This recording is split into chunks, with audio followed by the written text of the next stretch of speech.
Good morning, good afternoon, everyone, and welcome to our second day, our session 2 of the Introduction to Leaving No One Behind analysis. Today will be a shorter session than yesterday.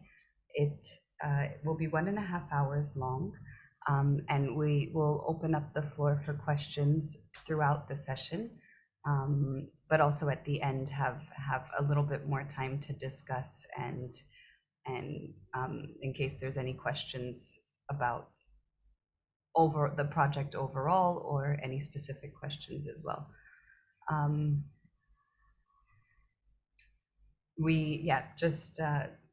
No, nothing really here, but same as yesterday, just in case you have any questions, please feel free to either write them in the chat or in our Q&As, you can feel free to also turn on your cameras and your mics and ask the questions directly. So in case some of you are new today, my name is Sejal and I'm working on the LNOB project at ESCAP. And I have here with me today my colleague Selsha, who works at the Social Development Division at ESCAP. And today we will take you through the remainder of this training and the results that we have for the LNOB analysis. So today we will be reviewing the dissimilarity index, which is DIndex for short, which we use as a singular figure to evaluate inequality in access across groups. So our DIndex essentially looks at how different groups fare in terms of access to an opportunity or how different groups disproportionately experience a certain barrier. And as I mentioned to you yesterday, our CART algorithm together with the DIndex gives us a more holistic picture of inequality in Tonga and across the Asia-Pacific region. So just a brief history about the dissimilarity index. It's similar to the Gini coefficient, which many of you may have heard of or worked with already. It's a calculation that we derived from the Human Opportunity Index, which is an initiative by the World Bank Group. The DIndex measures whether existing opportunities, or in our case, access to services, are allocated equitably. So in the calculation, we are actually comparing the access rate across different circumstance groups. And I'll take you through the calculation specifically, but essentially the number that we come up with is a demographic measure of evenness. So how evenly are we distributing access to these services across our circumstance groups? So for our D-index, typically the figure, the number that is calculated, 0 indicates that there is no inequality of access, and 1 indicates that there is complete inequality. And in the case of our LNOB analysis, we find that the D-index generally ranges between 0.01 to 0.3. However, you will find some exceptional cases where the D-index is higher, but it's just important to keep this range in mind to understand where when a certain indicator has a higher inequality. We predominantly use the D-index in our LNOB analysis when we are focusing on subnational and regional analysis. So when we want to geographically compare how different social groups are set up in terms of access to these basic services. So before we dive into the DIndex formula, we've created another short animation for you that just gives you a base of the DIndex theory. There's a simplified example of how we use DIndex in our LNOB tool, just to give you a baseline understanding of what the DIndex actually is.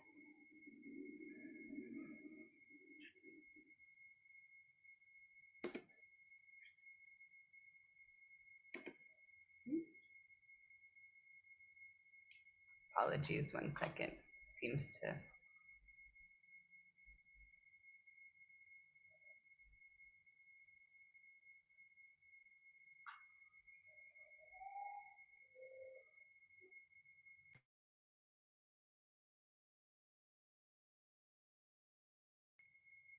Let me try sharing it a different way.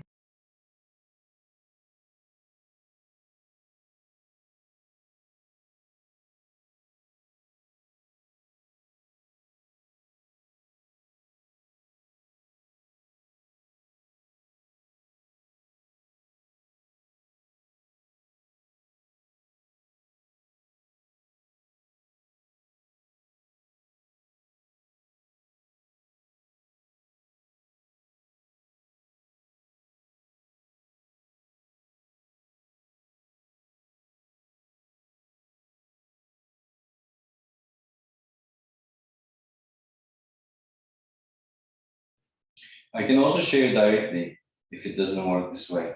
Should I try? I think so. It's not playing for some reason. Okay.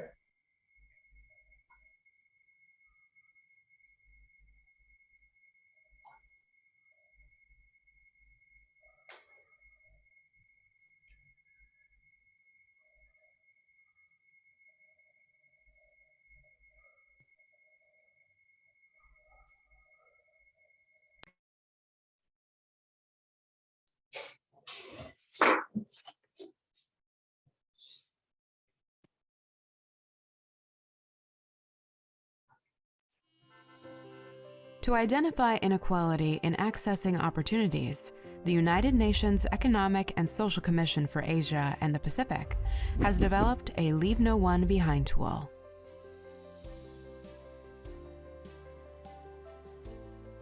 Our LNOB tool also includes the Dissimilarity Index. The D-index is a way to measure inequality of individuals and households' access to an opportunity.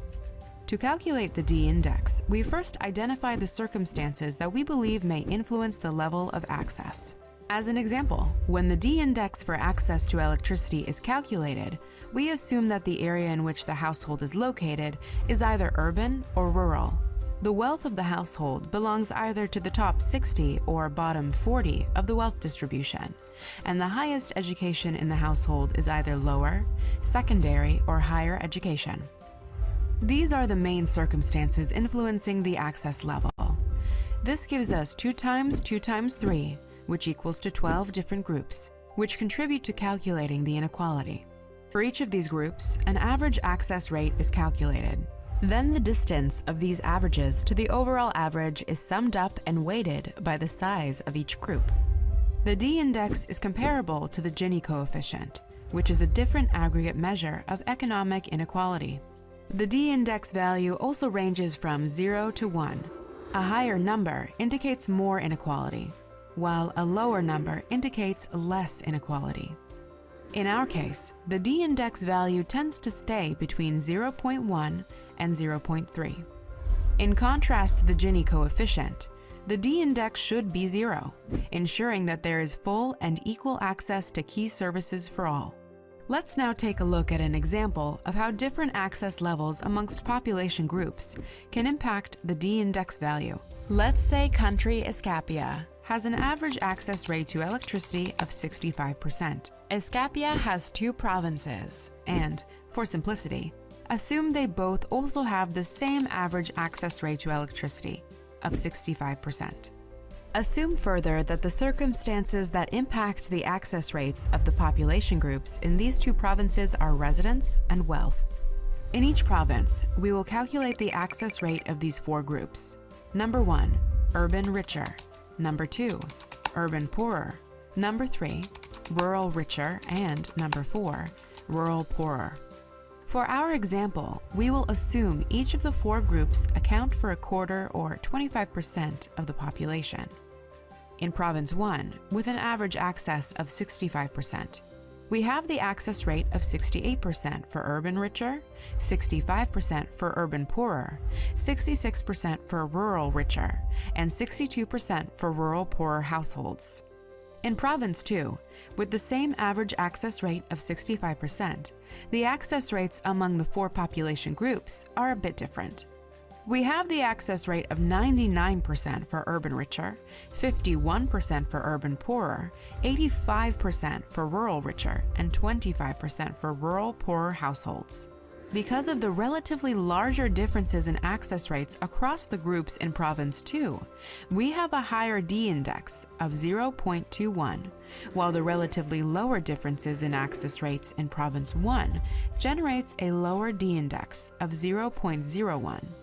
Here we can see our D-index provides a single number that can summarize inequality in access for all groups for one indicator in a province or a country. In our LNOB online tool, we use the D-index for all indicators and many more circumstances. The results are available for download in different formats on lnob.unescap.org.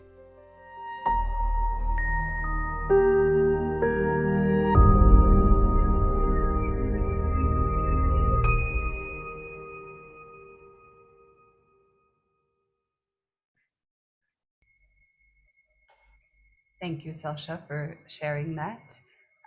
Let's get back to our presentation. So hopefully the video gave you some insights on how the D-index is used in our analysis. Now let's see how we actually calculate our D-index. So this is our D-index formula. So now that we understand the LNOB trees and our parent node, this equation will be easier to understand. Our parent node in our LNOB trees equates to the average access rate. So let's go through each of the different components in this formula so that you can understand how it's calculated. So first we have N, which is the total number of groups, social groups. So these are defined by using the interactions of circumstances that are selected for the analysis. So if you remember from yesterday, it's depending on the indicator, the number of social groups that we are looking at varies indicator by indicator. And just to give you a little bit more clarity on this, let's look at our example from the video. When we calculate access to electricity for ESCAP, we are considering 2 categories for wealth, 2 categories for residence, and 3 categories for education. So in this case, we would actually have 2 times 2 times 3, which is 12 social groups that we are considering for the D-index. So P bar is the average access rate in the country. So this is our parent node. When we look at our LNOB trees, it's the first access rate that comes up, which is what is the average access rate for this indicator for all of Tonga in our case today. PI is the average access rate for each of the N groups that we look at. So it starts from our first group all the way to the nth group, depending on how many combinations that we're actually considering.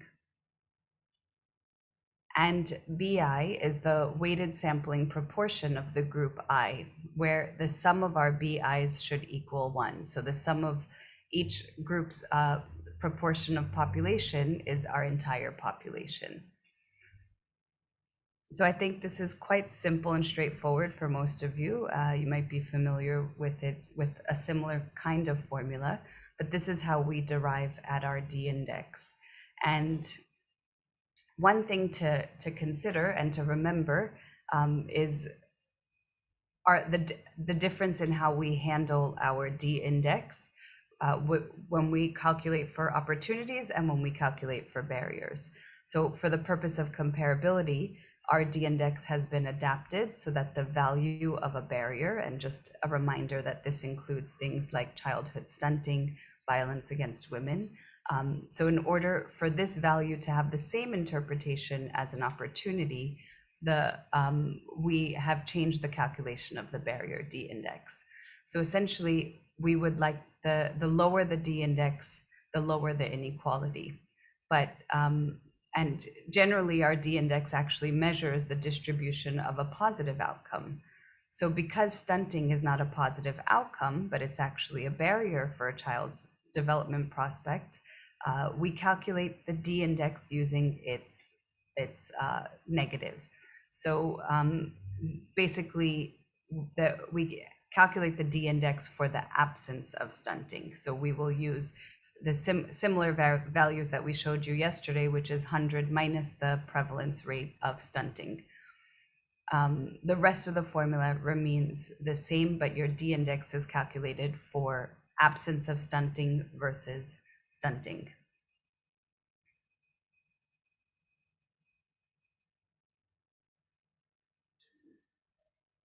And this is just a little, we have a spreadsheet. It's also on the website yesterday where I showed you the training page. You can access this Excel file where if you want to download and experiment with how changing the access rates of different countries, of different regions actually impacts the D-index. This file is set up to automatically calculate that for you. So it's a very simple file. It's a very simple calculation, but it just helps give some context to how these figures are actually calculated. So today, so today I don't want to waste as much time on the theory because D-index is quite simple. So before I hand it over to my colleague Selsha for the results for Tonga, is there any questions on the D-index or its calculations thus far?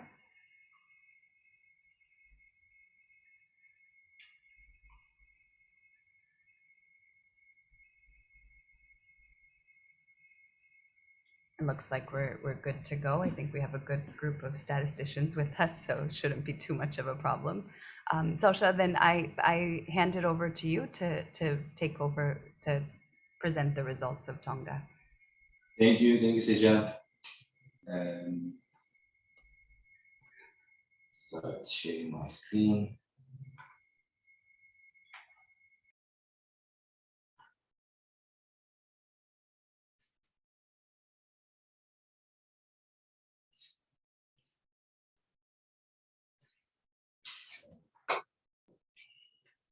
Okay, thank you very much for that. It's again a pleasure to be with you again today. It's great to see the similar names, faces.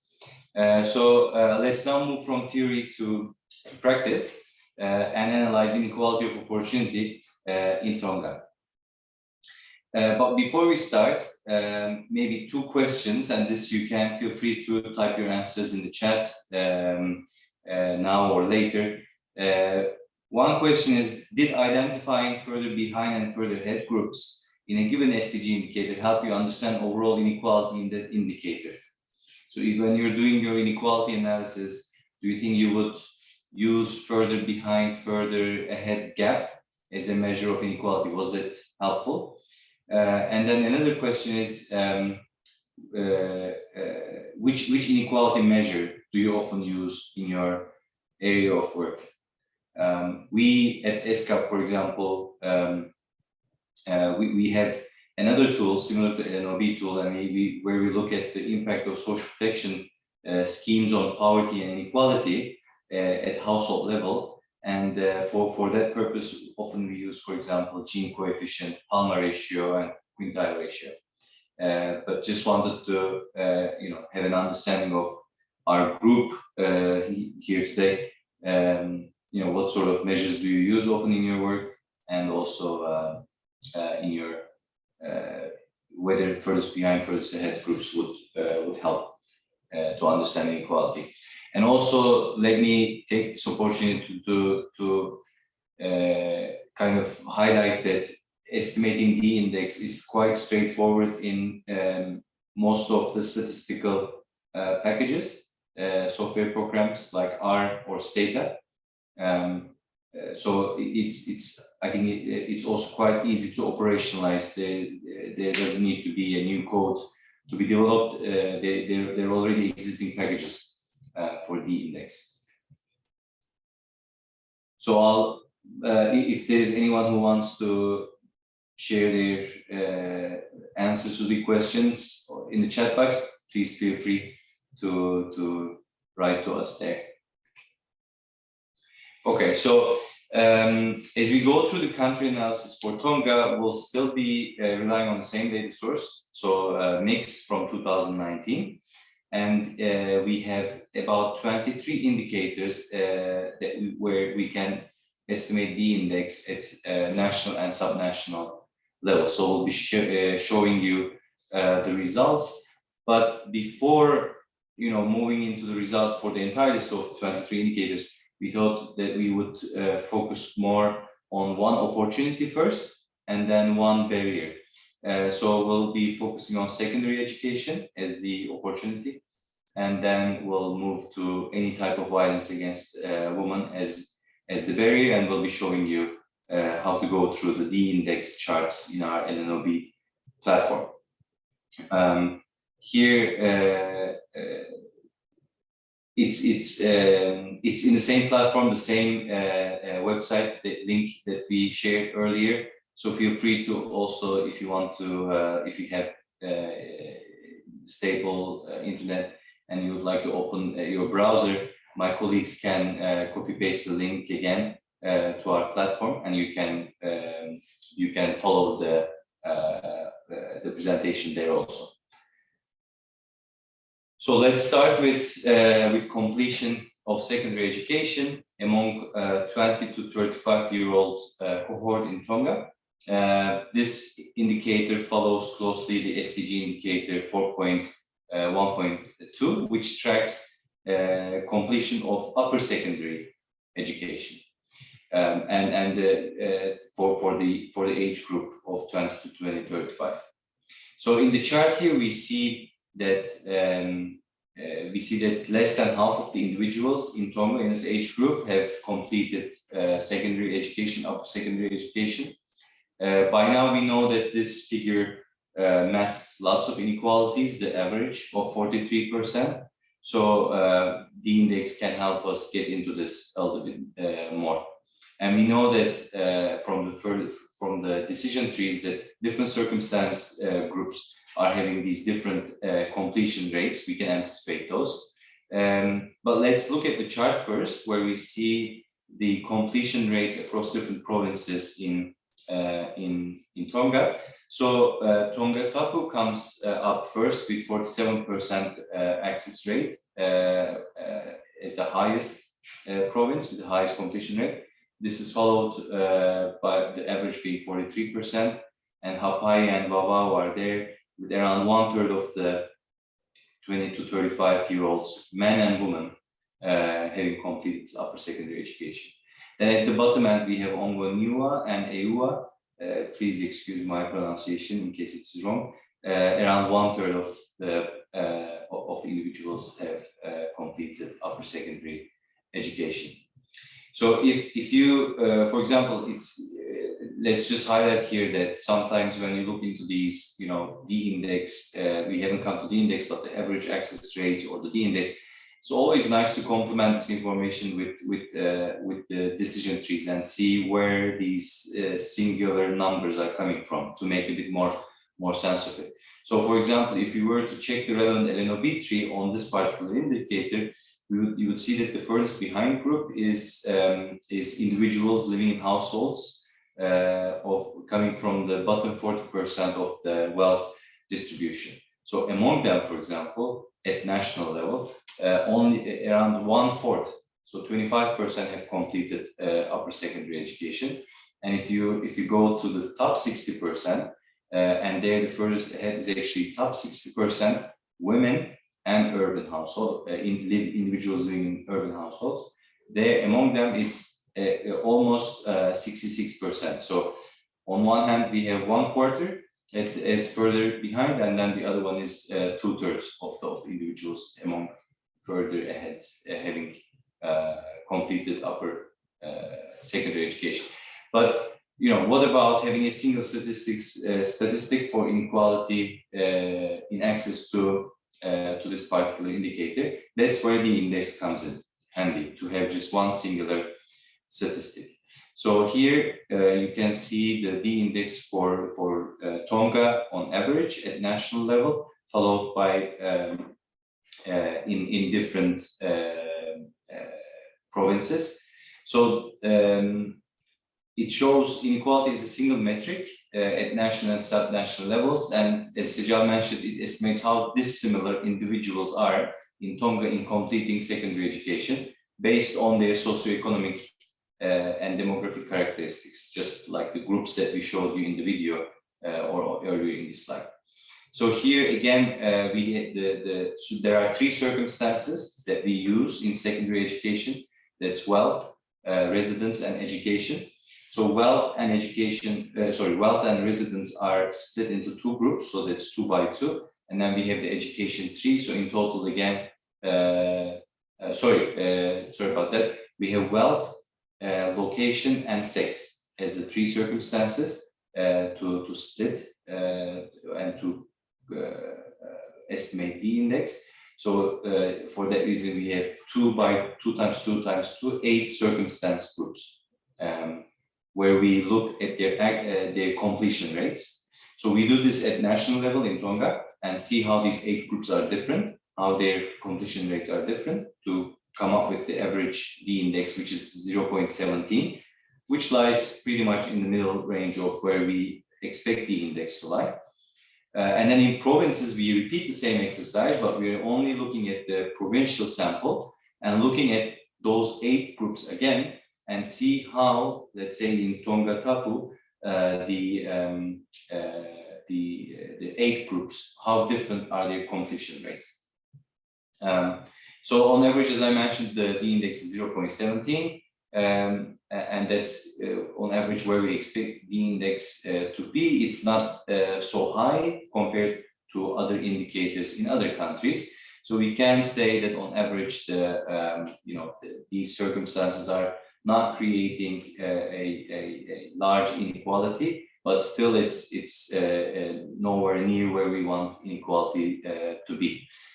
Having said that, it's important to highlight the case of EUA, where the index is quite high at 0.2022. And on the other end, we have Ongoniua with a D index of 0.05. That's the lowest in Tonga. Now, if you recall, I can go back to this slide. These 2 provinces have the exact same completion rate. They're at the bottom, 33%.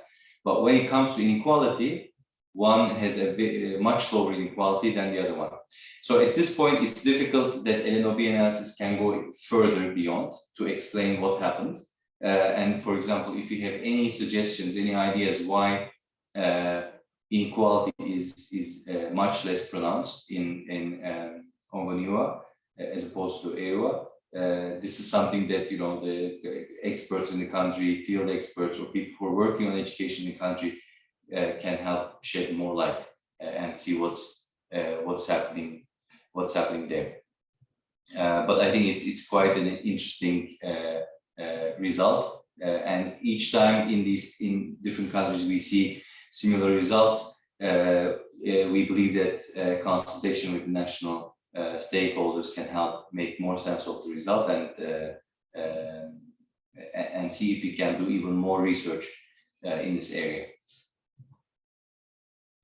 So let's now look more in detail to the relationship between access and inequality. These are our standard presentation of inequality and access together through scatter plots. So you'll see these type of graphs a lot. So here we just want to show you a little bit the legend that we use and the color coding. I think it's also a bit similar to the furthest behind, that when you're in the blue side, it's representing the ideal side, while the orange is the worst case scenario. But because we have two dimensions here, we have these lighter shaded versions of it also. So the darker blue it represents the best case scenario. Access is higher and inequality is lower. This is always compared to the benchmark of the country or the province, so national level or subnational level. So it's not necessarily related to a standardized benchmark that's perhaps more informative theoretically, but it's more of a data-driven process of looking at what's the access rate on average in this country in this province or in Asia Pacific, and then benchmark it along those lines. So you can, if you choose to do this analysis differently, you can always, identify different thresholds and group provinces, countries differently. The next color coding is the lighter blue. So here we have higher access, but inequality is also higher. We didn't want inequality to be higher, so this is like one step down from our ideal case. Then comes access, the light orange color, lower access rate, so lower than average access rate, and then lower than average inequality. So on the inequality front, we're doing well, but on the access rate, we're not doing well. And then the worst case scenario is where access rate is very low, and then high, inequality is quite high.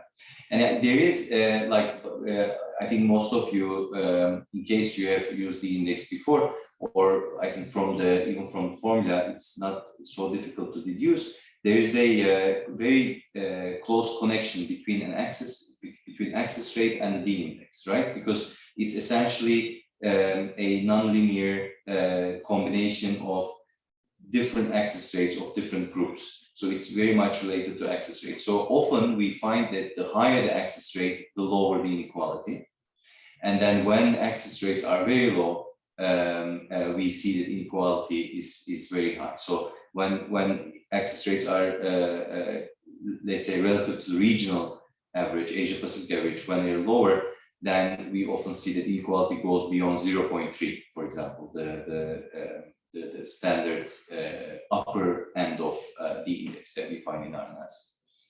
So based on this legend, let's have a look at this scatter plot where we show different provinces in Tonga relative to the national average, which are shown as those lines. So we have on the y-axis, so we have the access rate on the y-axis, and then on the y-axis we have the access rate, and on the x-axis we have the inequality. So here we can see that Tonga Tapu is in the ideal situation of relatively lower inequality and a higher completion rate, but it's pretty close to the average inequality. So it could easily move up to the top right quadrant, if you will. Then we see in dark orange one province, and that's Eua, with higher than average inequality and lower than average completion rate. Then comes the three provinces, Hapai, Wawua, and Ongoniua, where we see that they're in the bottom left quadrant. So they have lower than average inequality, but they have also lower completion rate. So in increasing completion rates in upper secondary education in these three provinces can help them move from the bottom left to the bottom right. But they're also very close to the average inequality in the country. So it's quite important that as the access rate increases, it kind of prioritizes those who are left behind, so that inequality doesn't increase as you increase access. Sometimes in the short run, as access increases, inequality might increase, as you know. When you're looking into the D-index, like the scatter plots, it's, as I mentioned earlier, it's also nice to complement this information with the overview table that Sejal shared yesterday, or the decision trees at province or country level. So if we go, for example, there and see what's happening, which circumstance is driving this, we often see that it's the wealth of the household that's driving these inequalities, that's identifying the furthest behind, and then the gap between furthest behind and furthest ahead. So these type of ideas, I think, these type of results can feed into policymaking in the sense that it's giving us a signal that there are financial constraints. So residence is not showing up, right? That would be a supply side constraint that would imply more supply side policies. but here it looks like wealth is the key driver of inequality in completion rates. So maybe, for example, we could think of social protection schemes like child benefits, which can be regularly provided to the household so that they can send their kids to school for longer periods of time. So here we're using wealth, and just like yesterday, and I mentioned a little bit that there are weaknesses of using wealth, but MIX and DHS is they can only report on wealth. But if we could get, for example, the total household expenditures, which is a much better proxy of household welfare, we could have much more nuanced results here, and then may include simulations and say things like, if you give a certain amount of benefit to the household, let's say 4% of GDP per capita, which is the average child benefits globally, we could say, if you give this to the households, then access rates or furthest behind could increase, or completion rates in the furthest behind could increase by X%. And then there could be some sort of like more analysis and more policy relevant analysis that can come up. So let me here, popularize our keen interest in accessing the household income expenditure survey in Tonga, and to complement the analysis on this more. So the next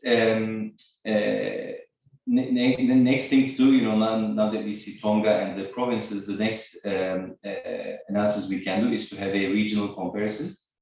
So you see 28 dots on this map. Those are all the countries for which we have this indicator available in 2009 to 2019 period. In the platform, you don't need to stick to this wide range. Maybe you want to stick to the last 5 years and then compare only countries with data from that period. Here, for the purposes of having as many countries as possible in this regional comparison, we kept the timeline a bit wider. So we are in upper secondary education, and here in this chart, in this bar chart, we see access rates, or in this, we keep saying access rates, but for this indicator, it doesn't make that much sense. It's the completion rate of upper secondary education. Tonga is ranked 13th from the top, so it's more on the bottom in terms of lower completion rates with 43% on average. And Tonga is slightly below the regional average of Asia Pacific, which is at 48%. In the Pacific, we see that Tonga is ahead of Papua New Guinea, where it's 14% upper secondary completion rate, quite very, very low, the lowest among the countries that we have. And Kiribati also 18%. But then Tonga is behind Samoa and Tuvalu. And these are all, I think, from more recent years. Samoa and Tuvalu 2019, Tonga 2019, Kiribati 2019, and Papua New Guinea 2018. So relatively recent survey years. The next is DIndex. So how is DIndex for Tonga? It's an interesting case. Tonga is again ranked 13th, this time from the bottom, so it's doing better in terms of regional average. It's ahead of regional average slightly. DIndex is in Asia Pacific is 0.18, while it's 0.17 in Tonga. But you'll notice that the color coding is light orange for Tonga, and that's because for the level of its access, it has higher inequality for the inequality that it has lower access rate. So at its level of inequality, at 0.17, we would expect Tonga to have higher completion rates in upper secondary education, just like the rest of the countries around it, like Indonesia, Tuvalu, Philippines. And then when we put them all together, we have all the 28 countries here. You can see Tonga as the only country in the bottom left quadrant in light orange. This is like a standard scale plot that we do to see, where countries are. Here, the bottom right quadrant is where you have the ideal case. So it's the dark blue, so higher access rate or completion of secondary, upper secondary, and lower inequality in the completion rates. While the dark orange dots on the top left quadrant are representing the worst case scenario. So Tonga here is quite close to getting to either the worst case or to the best case scenario. So by increasing its completion rates from 43% to beyond 48%, so something like 12-13% increase overall could move Tonga to the countries that you see in the dark blue dots, which are Indonesia and Tuvalu. But at the same time, Tonga is also very close to the average inequality, so it could move up to the top left quadrant. Again, these thresholds are the regional averages. You might want to impose different thresholds as you can download all this data in the LNOB platform and then put multiple thresholds, perhaps. Like this is all things that relate to all the adjustments that countries can make based on. This is just like from our perspective, the standard analysis that we do. So as Sejal mentioned, we have opportunities and barriers, and when we do look at the index, which measures more of positive outcomes, we do a bit of different treatment of the barriers, and we do absence of barriers to be able to compare all these indicators across in Tonga in one chart, for example. So just to keep in mind that the legend becomes a little bit different when we look at the barriers. We want prevalence to be lower, and inequality to be lower, and the worst case scenario is that prevalence is higher and inequality is higher. And so for the case of the barriers, we'll be looking at any type of violence against women. So at this point, if you like to go to the platform, lnob.unescap.org, you can go to the platform and have a look at this indicator. As you remember, we went through this indicator yesterday. We focused on the furthest behind, furthest ahead, and this indicator follows SDG 5.2.1. So it's intimate partner violence of any type of violence in the past 12 months, right? So there's also another indicator for ever experienced violence, but I think the past 12 months it's a bit more policy relevant than the ever experienced violence one. I mean, we can do something about this recent violence versus the lifetime. So here we can again start our analysis with the bar chart for the prevalence rates for Tonga. So we see all the 5 provinces again, and it looks like the prevalence of violence against women is pretty close across all provinces, ranging from 21% to 18%. So Vavawu and Ongoniwa have the relatively higher exposure, while Ewa has lower. But these differences are not that much, right? So it looks like around 1/5 of women in Tonga has experienced violence, any type of violence. It could be sexual, physical, psychological, or a combination of some of these in the past 12 months. When we here, usually we would ask for a quiz, a pub quiz, in case you are especially on the LNOB platform. So the question is, if you were to compare, what is your expectation for the inequality in any type of violence against women? Do you think it's lower or higher than the inequality that we saw in upper secondary education? Any expectations? You can feel free to write it in the chat, or you can also raise your hand and share your projection. Do you think it's lower than inequality was DIndex was 0.70? If you're on the LNOB platform, you will immediately see this in the third panel, where we have DIndex for any type of violence against women. Higher, lower, or about the same?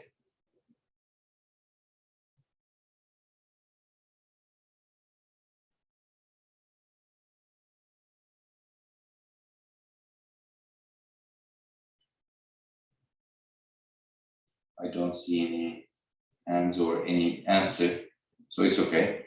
I'll move to the next chart.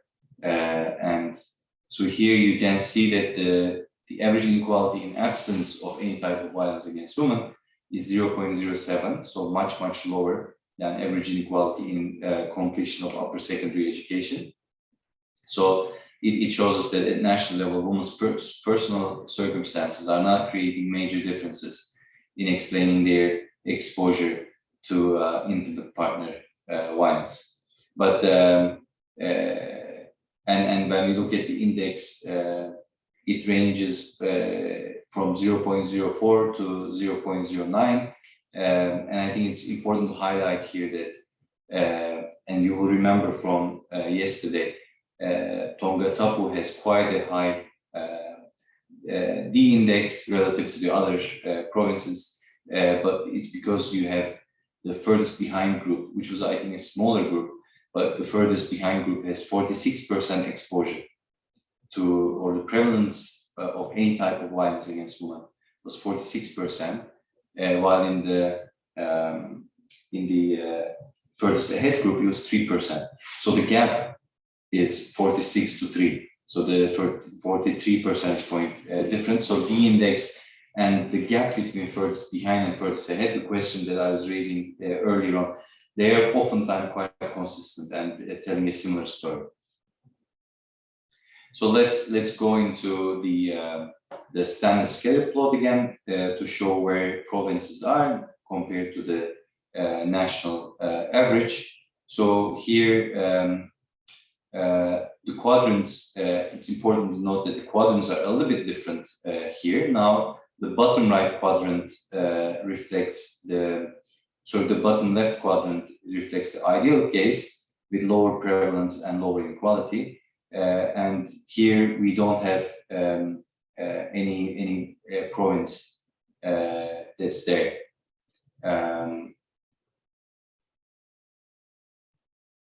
Oops. Okay, so let's do maybe, we can also see this indicator regionally. We have alternate visuals in the regional comparison, but I think it's the same set of results that we can share as we were shared for the secondary education. Before we go to the regional comparison and seeing Tonga where Tonga is in Asia Pacific, another standard question that we ask colleagues during training, if they what do they think about the relation between prevalence and inequality when it comes to a barrier? Higher prevalence, lower inequality, lower prevalence and lower inequality. If you have any suggestions, also feel free to write in the chat, or if you raise your hands, we can recognize you.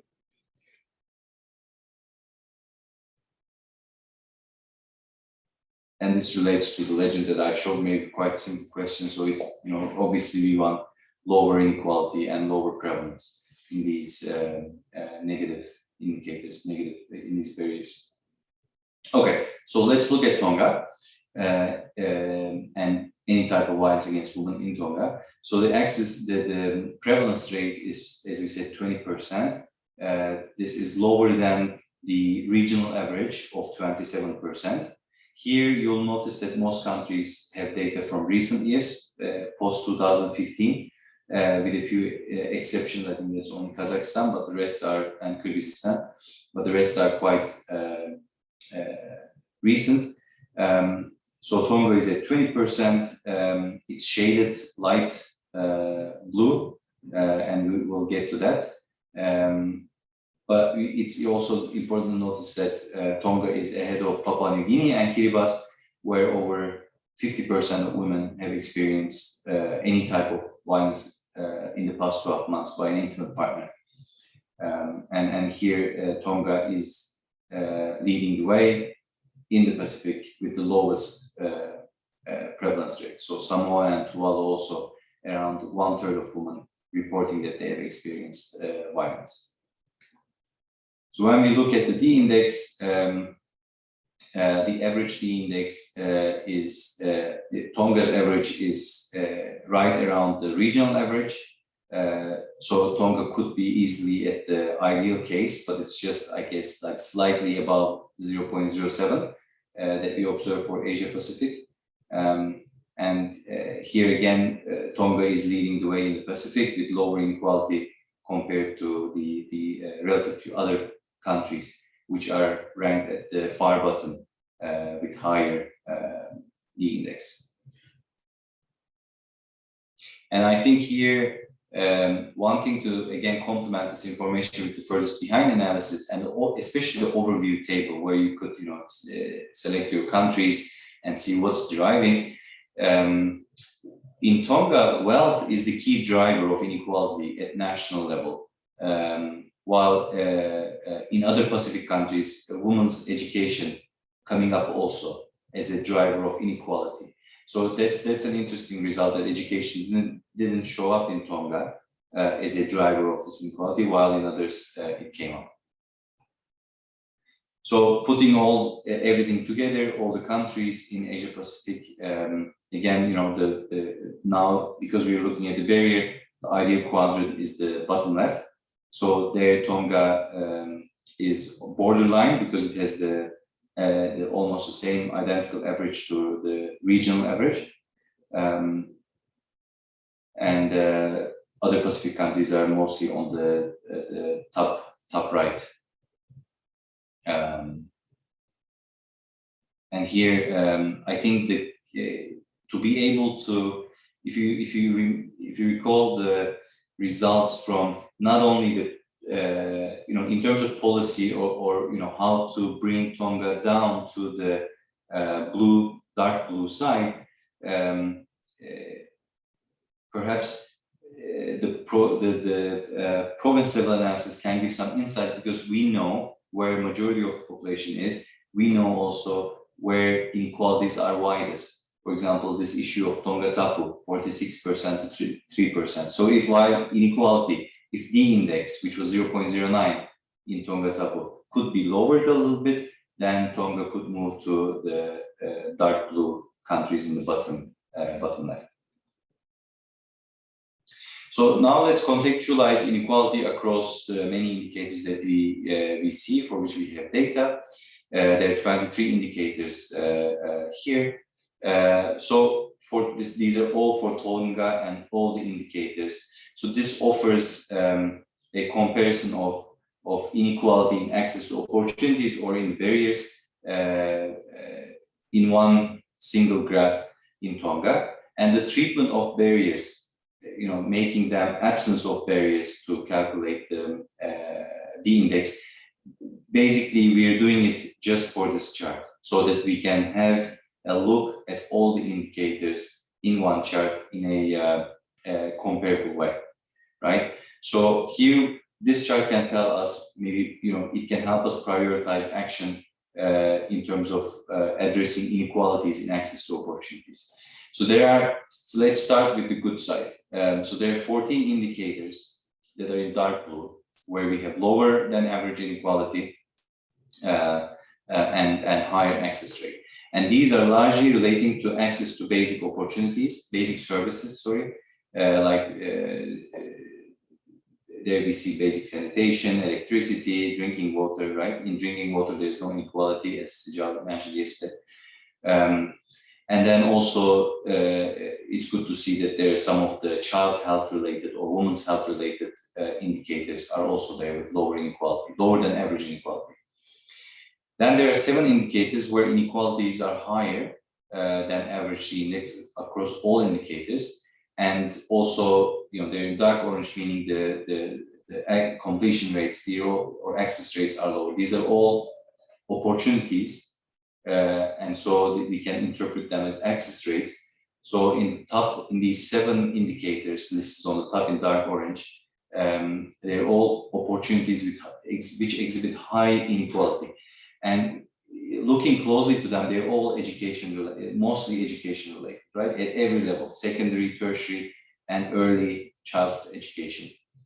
So this can tell us that, in terms of there's a clear policy implication that to fight against inequalities in Tonga, it's crucial that all children have access to quality education at different levels. And I think it's important to highlight here that we try to look at different levels of education, but early childhood education is quite important because time and again, research is increasingly showing that as children, especially from vulnerable backgrounds, as they attend in early childhood education, their likelihood of surviving school, staying longer in school increases. And this applies especially to children coming from vulnerable backgrounds. And it applies to developing and developed countries. So I think it's important to note that, it could be the case that early childhood education or lack thereof can lead to more inequality later on in completion of secondary education or attendance of tertiary education. So one of our last charts here, I think Sejal showed this to you yesterday. This is our Boxplot chart where we show the gaps between furthest behind and furthest ahead across all indicators, again in one go. Usually DIndex and the gap between furthest behind and furthest ahead follows a similar pattern, right?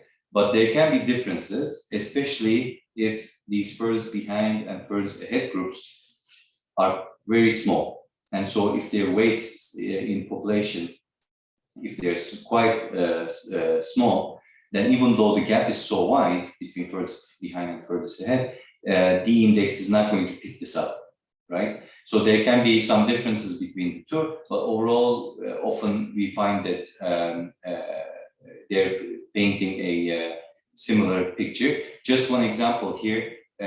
Here, for example, the gaps in violence against women indicators are quite wide in this chart. But in DIndex, we saw them, they were mostly in the dark blue shade. The inequality was lower as per DIndex. And also we have clean fuel and family planning where gaps are quite high. But again, they were not showing up as the dark orange indicators. So here we can do another opinion poll maybe. I mean, we usually do this, but maybe we can skip this a little bit, the test or the pop quiz part of it at least. This is I think the last chart that will show you. This is again just focusing on Tonga, bringing all the 23 indicators into one scatter plot and seeing which indicators are lying in which quadrant. And so dark orange dots on the top left, they show the SDG indicators for which access is low and inequality is high.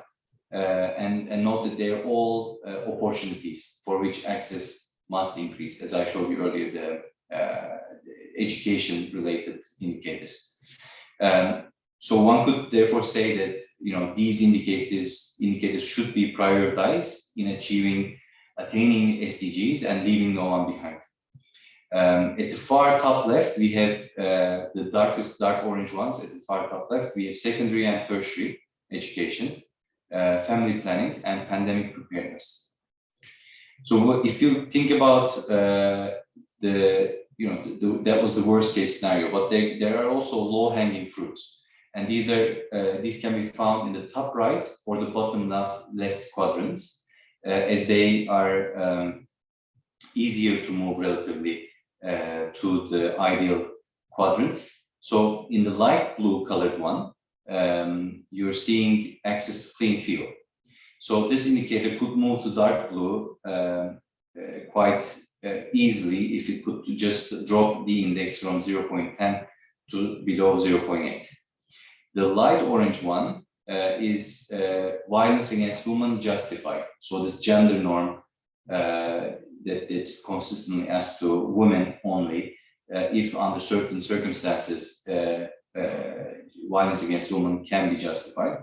So this one, it appears that if we could increase the number of women who are not abiding by the gender norm, if their numbers could increase, they could also come to the SDG, to the dark blue quadrant. So increasing from the current 62% of women who are not justifying, moving them to beyond 72% of basically, if 3/4 of women did not justify violence against women, then they would go to the dark blue quadrant.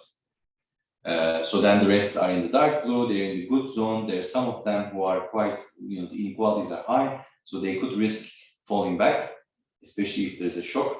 So that could be another way of looking into these indicators. But then you have a few indicators who are at the far bottom right, which are secured very well with very high access rate and concomitantly very low inequality. So I think here is the end of our presentation for the DIndex. If you have any questions, any suggestions, any feedback, ideas, please let us know. And let us know if you think, let us know if you have ever used the DIndex, or if you would think of using it in your area. Any household survey, in any area where you're looking into differences between certain circumstance groups, the DIndex is a great tool. So I stop there and thank you very much for your attention.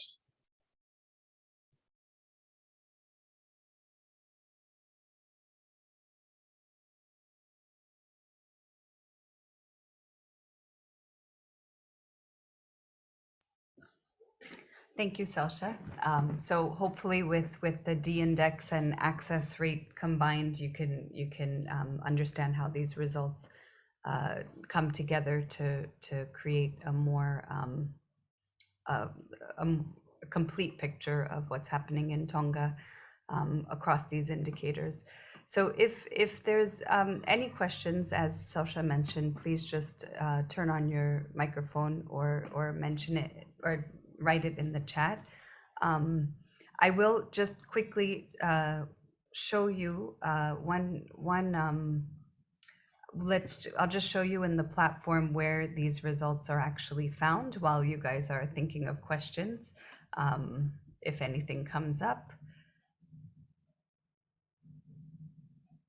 So if you take a look at the platform, again, we can choose any indicator. Let's stick to the one we looked at today, and feel free to interrupt in case anyone has any questions. This is just more just practical information to go through the site. But here we have our different sections here, which is national analysis, subnational analysis. When you go into our subnational analysis, you will first see the trees, and then the second drop down, you will actually find the DIndex graphs. So the access rate bar charts that you saw, then the DIndex, and here are the scatter plots. And as Selsha mentioned, this is all materials that can be downloaded, so you can download as a CSV, PNG, as well as any of the other graphs that we have. In the regional analysis, it's similar. These are the charts that you saw yesterday. Unfortunately, Tonga, we don't have more than one survey, so we can't do an overtime analysis, but for other countries that do have more than one survey, we have overtime. The same DIndex bar charts, access rate, and the scatter plots. And at the end, you can see the map that is that was also in the presentation, which gives you a snapshot. You can also zoom into different areas in case you'd like to see what's happening specifically in the Pacific. We can move around the map. And lastly here, so these are our DIndex charts for all the indicators. Again, can be downloaded in any format. So it seems like perhaps today was quite clear. Is there a question? Okay, yes. If it seems like there may not be any questions about the DIndex particularly. Is there any questions about the LNOB project or the results overall? Is there any feedback or questions anyone has? Sorry, I have a quick questions about your experiences in doing this analysis. Were there time that the Gini index and the D index have told a different story, or all the time they were complement of each other? Great question. I think, like we've never used Gini and D-index on the same indicator. I'm not even sure if it's possible to do that. But it might be possible with some sort of adaptation. But Gini we usually use for inequalities in outcomes. So it could be wealth, it could be income. But when it comes to access to an opportunity, a service, that's where we use the D-index. But I think there is. I think this is a great idea that we can because there is now a wealth of information when it comes to inequality in outcome across the world. Maybe you might have heard of World Inequality Database. Thomas Piketty, the famous French economist now working on inequality, he and his collaborators, they have this platform which tracks inequality in wealth and income across many countries based on a very macro approach. They report Gini coefficient. So we could actually look into how Gini coefficient in outcomes are correlated with D-index in access to opportunities. Maybe with a time lag, because understandably there would be a bit of time difference. But frankly, we have never compared Gini and D-index on the same indicator, but it's good food for thought. Thank you.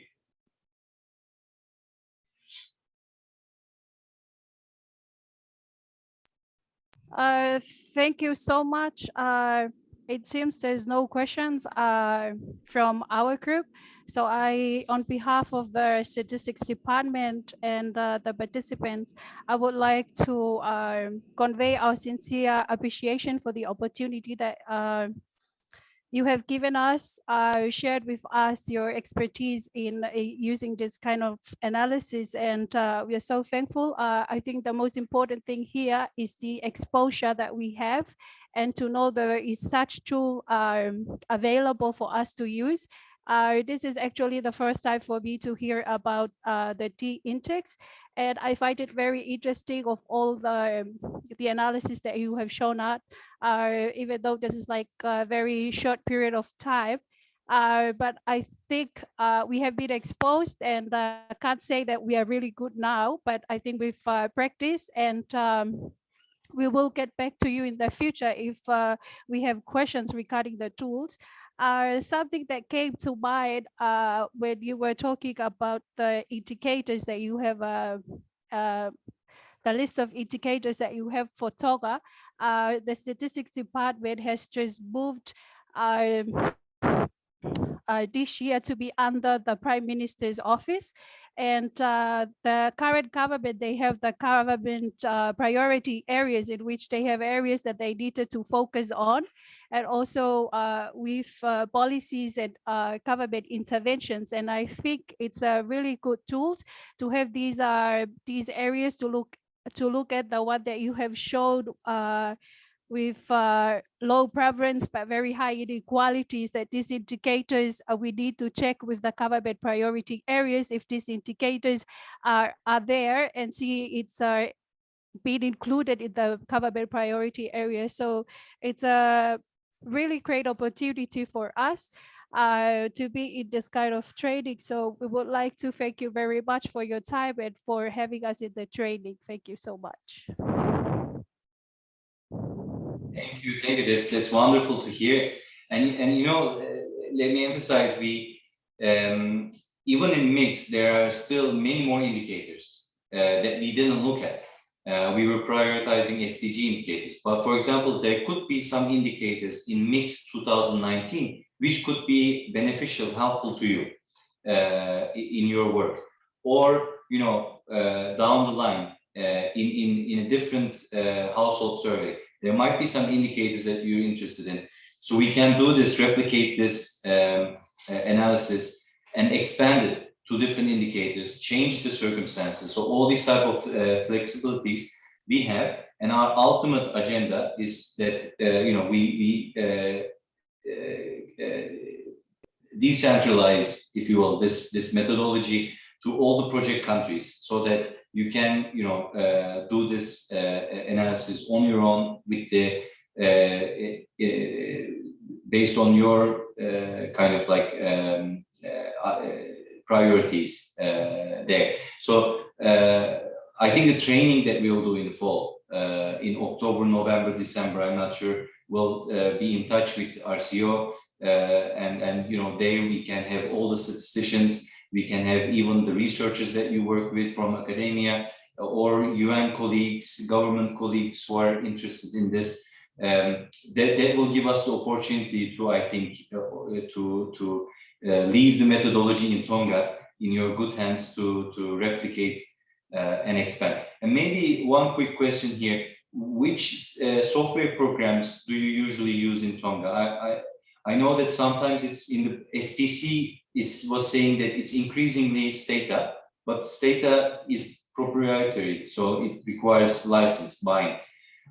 We kept working with R because it's free. So I was wondering, we can organize also our training or the content of our training accordingly, so that it's something just to make sure that it's useful to you, and you don't need to, you know, spend too much time in adopting the methodology following our training. And I see one. Yeah. Yeah, currently we are using Stata, but like you say, it's very limited. We have been exposed to R, but it was just one training. So I would say that we are just beginner with R, but it will be very good to have you and your team to give us more training on the area, or not just R, but also with this kind of platform for advanced statistics output and dissemination. And not just for mix, but for highest also. Perfect. Sounds great. Sounds great. Thank you. So there's one raised hand, I think, T. Meniana. Sorry, it's just a quick question. Since the DIndex is used as kind of like disaggregated into geographical location, I was just wondering what's the smallest you can use this index to disaggregate data? So we follow the same sample size restriction of 9% for the standard analysis. So there should not be less than 50, less than 49 observations in each beam when you have this, multiple circumstances. So it's the same criteria as we had in furthest behind, furthest ahead. And this is, we're following the mix and DHS recommendation on this.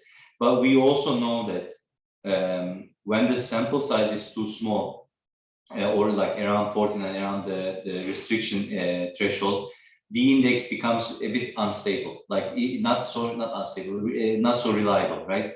So so there's always a big trade-off in how many circumstances you want to add when you are doing your furthest behind, I mean the card analysis for the first behind, first ahead, and similarly for the D-index. And I think that was also one of the issues we discussed a little bit yesterday, right? Like, how do you choose your circumstances?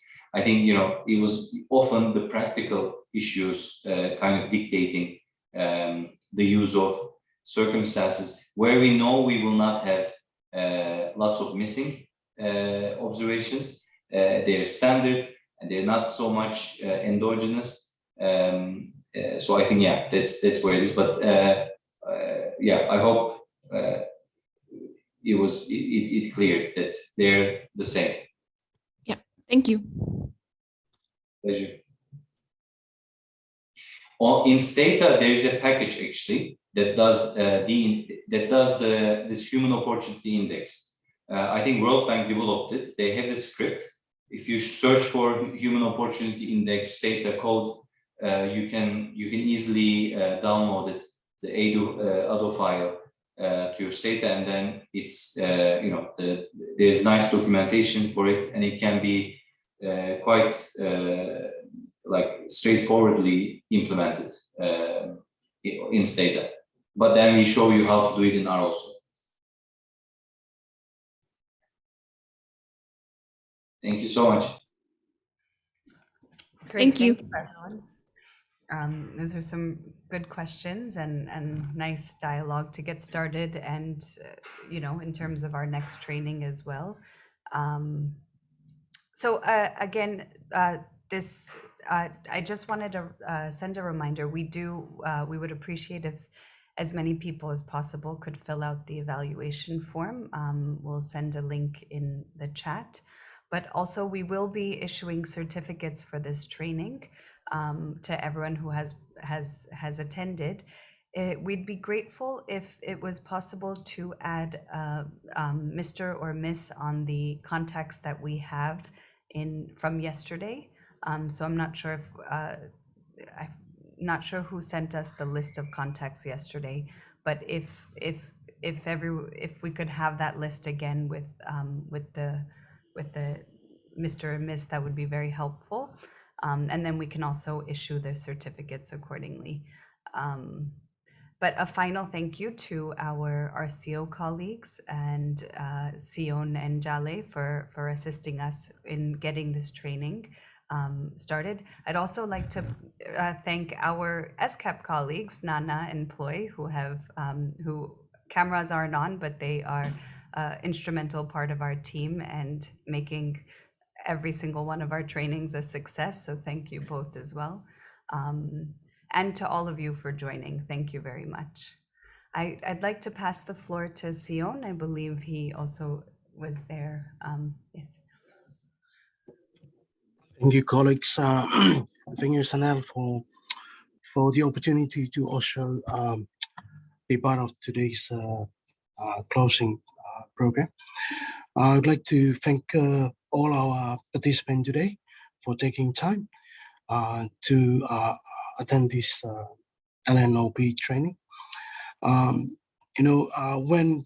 RCO discussed which country in the Pacific will pilot this indicator, I raised my hand confidently because I know our statistics are doing a great job in terms of population surveys.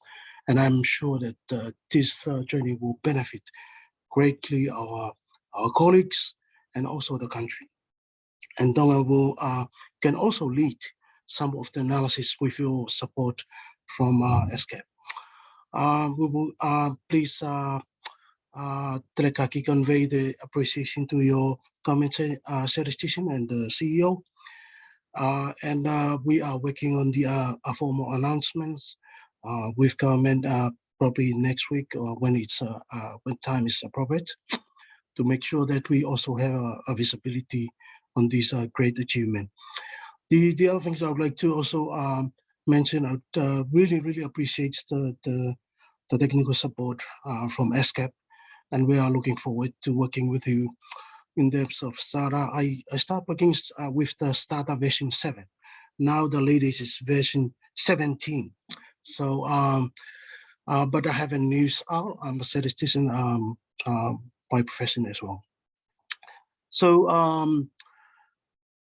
we are looking forward for more training opportunity, not restricted to LNOB, but also to software where appropriate like R. And we will communicate with you and you know, organize what appropriate time, and you know, the logistics may be needed to and authority and procedural process that need to be followed. I was having only one questions, and I already mentioned, and that's a very good, but I think it's already discussed. It's about the age. You know, when you do the secondary education's analysis, the age I saw it's 20 to 35. So in Tonga, the secondary education is mostly from 11 years old to 20 at most. So probably it is something linked to definitions and metadata, but it's something that we can look at later. If secondary education is about Form 1 to Form 7, year 11 to year 17 before university, then I think age has to be also aligned accordingly. All in all, thank you very much, and looking forward for the next training. Wow.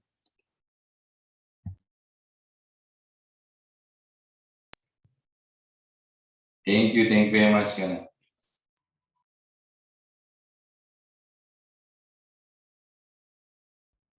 Thank you, everyone. So I think that concludes our session for today and the introductory LNOB training. Hope you all a nice evening, and we look forward to the next training together. And yes, hopefully borders are open, so it'll be face-to-face.